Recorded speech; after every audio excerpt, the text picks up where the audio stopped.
On today's child seat review, we are taking a look at the 2016 Audi S7. Now, of course, this child seat review will also apply to the 2016 Audi A7 because they're basically the same vehicle with a different engine under the hood. As usual, this is a Graco Classic Ride 50 child seat suitable for forward or rearward facing installation and children between 4 and 50 pounds.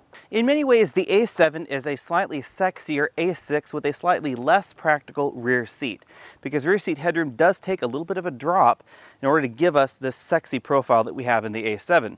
On the flip side, however, the cargo area is more practical than the A6 because this is actually a liftback, not a trunk. Front seat room is essentially the same as the A6. So that means we're just going to go ahead and move this front seat as far forward as is comfortable and safe. I'm going to have my feet flat on the floorboards there and about an inch of room between my knees and the dashboard. I'm also going to sit in as upright of a position as I would find comfortable. Because the A7 and the A6 have almost identical rear seat dimensions, we have just about the same kind of room for a rear-facing child seat.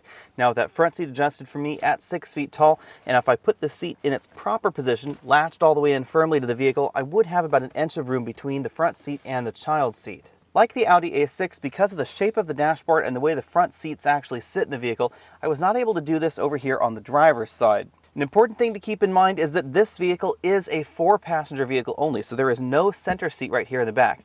It means obviously you can't put a child seat in the middle since there are no seatbelt or latch attachments. Logically, because the maximum number is 2, I had no problem fitting 2 forward-facing child seats in the back of the A7. Now, one thing to keep in mind is that in this model, it is a little tricky to do these top tether anchors because of the rear headrests. They are fixed, they're not removable, and you do have to go up and over those headrests in order to latch the top tether anchor in place. When it comes to cargo capacity and cargo practicality, the advantage over the A6 is clear because this is a liftback, not a trunk.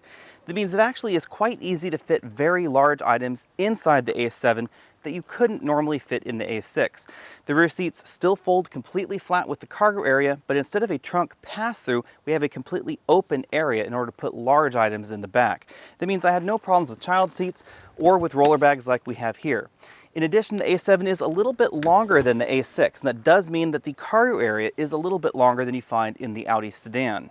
In case you're wondering, under that load floor, you will still find a compact spare tire. Thanks for taking the time to check out this video. Again, I'm Alex Dykes, and this has been the 2016 Audi S7. Be sure and check out the complete review on this vehicle on my channel as well. You can also find me over at facebook.com/AlexNautos, over at Twitter, and I'll see you next week.